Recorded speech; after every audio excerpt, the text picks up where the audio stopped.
to be able to make a deal with them. A good deal, a fair deal, a good deal for them, better for them, better for them. But we cannot allow them to have nuclear weapons. President Trump's dangerous action makes Iran's nuclear program now more likely to be resumed. President Trump has strengthened the hardliners in Iran. And Iran may go back to pursuit of highly enriched uranium and ultimately a nuclear weapon. And now we're off to an arms race in the most volatile part of the world. Well, on Tuesday, Donald Trump officially announced Washington was dumping the Iran nuclear deal struck by the Obama administration. Trump has long been describing the agreement as one of the worst deals ever made. America says it didn't cover Iran's ballistic missile program, nor its perceived malign activities in the region. So now Washington is putting the screws on companies doing business with Tehran, as RT's Daniel Bushell reports. So sanctions are back. Iran probably doesn't care much. It's had them in one shape or other for 4 decades. Washington shooting itself and allies in the foot? Surely not. The EU sent way over €10 billion of stuff to Iran last year, a relationship in full bloom.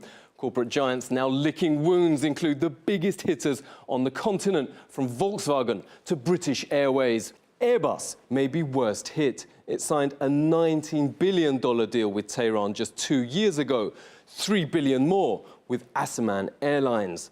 Why should Europe care if Trump quits the Iran deal? Because he can make it your problem too. Right after Trump's announcement on his very first day on the job, new US ambassador to Berlin tweeted the following ominous threat.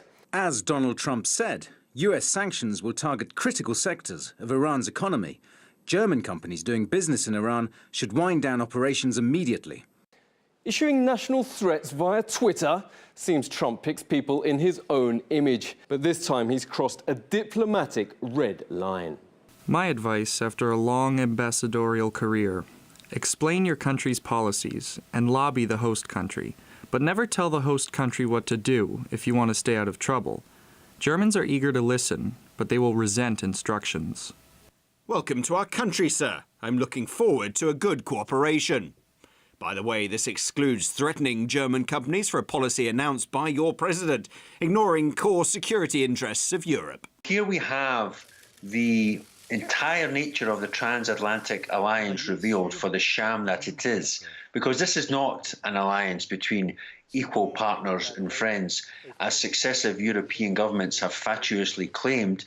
It is indeed the relationship between a hegemonic behemoth, Washington, and its European satellites. And so this has all kinds of ramifications, certainly more than economic ramifications for those companies. But so long as it helps the US economy, right? Trump's a businessman after all. He must know how to oil the wheels of trade. Apparently not. Gas prices have topped the psychological benchmark of $2.80 a gallon, almost a painful 50 cents up in just a year. And US employers are hurting too. Just weeks after Trump's election, Boeing toasted a $17 billion deal for 80 US-built jetliners to Iran Air.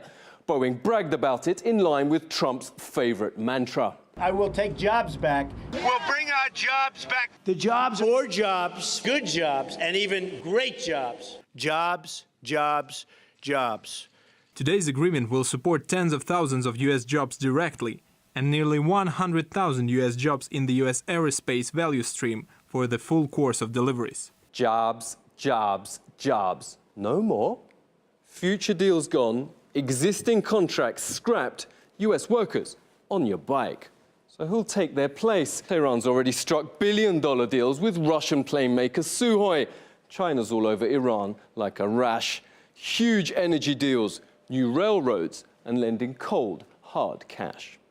Iran has a strategy of alliance with the Russians and the Chinese. If the Europeans leave, if the American companies leave, what happens is that Iran is going to substitute the US with Russia and China.